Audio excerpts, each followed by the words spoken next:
A mom thought her son's first day of school would end in heartbreak, but one unexpected photo changed everything.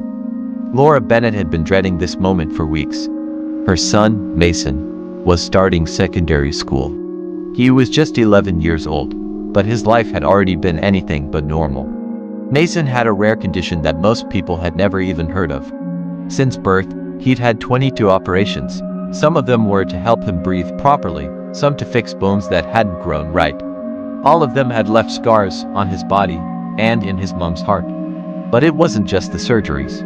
The medicine Mason needed also slowed down parts of his growth.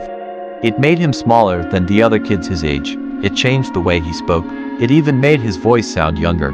People who didn't know him often stared. Some even made comments, asking why he acted like a baby. Laura hated it. Because Mason wasn't a baby. He was one of the kindest, most trusting kids she'd ever known. He saw the world differently. He believed everyone was good, that everyone wanted to be his friend, and that made him even more vulnerable. So on his first day at St. George's School in Kent, Laura stood at the gate, watching him walk in, holding her breath. And then she waited. Hours passed, no news. Just silence. Until lunchtime. That's when Laura's phone lit up. A message from a friend. "Look at this." Attached was a blurry photo. It had clearly been taken quickly, without much thought. But as soon as Laura saw it, her hands started shaking. At the center of the picture was a boy, sitting on the floor of a school hallway. His back was to the camera, head down. You couldn't see his face. But Laura recognized him instantly. It was Mason. He was wearing his favorite blue jumper, the one he begged her to let him wear on his first day.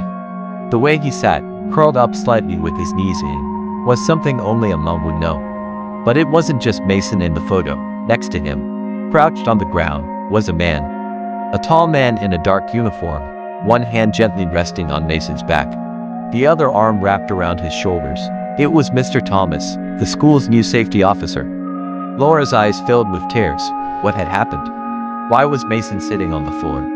Had something gone wrong? She quickly rang the school. A teacher explained. Mason had gotten overwhelmed. The hallways were loud. There were so many new faces, new rules, and so much noise.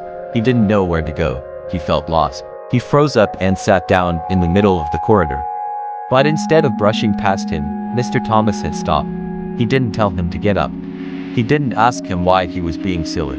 He just sat down beside him, quietly, calmly, as if there was nowhere else he needed to be. He stayed with Mason for several minutes, not talking too much, not rushing anything. Just being there, until Mason felt okay to move again. Laura said she cried for the rest of the afternoon. And when Mason got home, he didn't even bring it up at first. He just walked through the door, took off his backpack, and said, "Mom, guess what? I made 2 new friends today." Laura smiled and asked, "Yeah, who?" He said, "Miss Lorna. She cleans the hallways. She took a photo of me and someone." Laura nodded slowly. "And the other one," Mason said, "was Mr. Thomas. He sat with me when I got stuck. He didn't get mad. He just waited with me. I think he's my friend now." And in that moment, Laura knew something she hadn't known that morning. Mason wasn't alone. Someone had seen him. Not just his size, not just his condition, but him. A boy who just wanted to be accepted like everyone else. Mr. Thomas hadn't needed to sit down that day. No one told him to. He just saw a child in need and gave him what so many forget to offer: patience.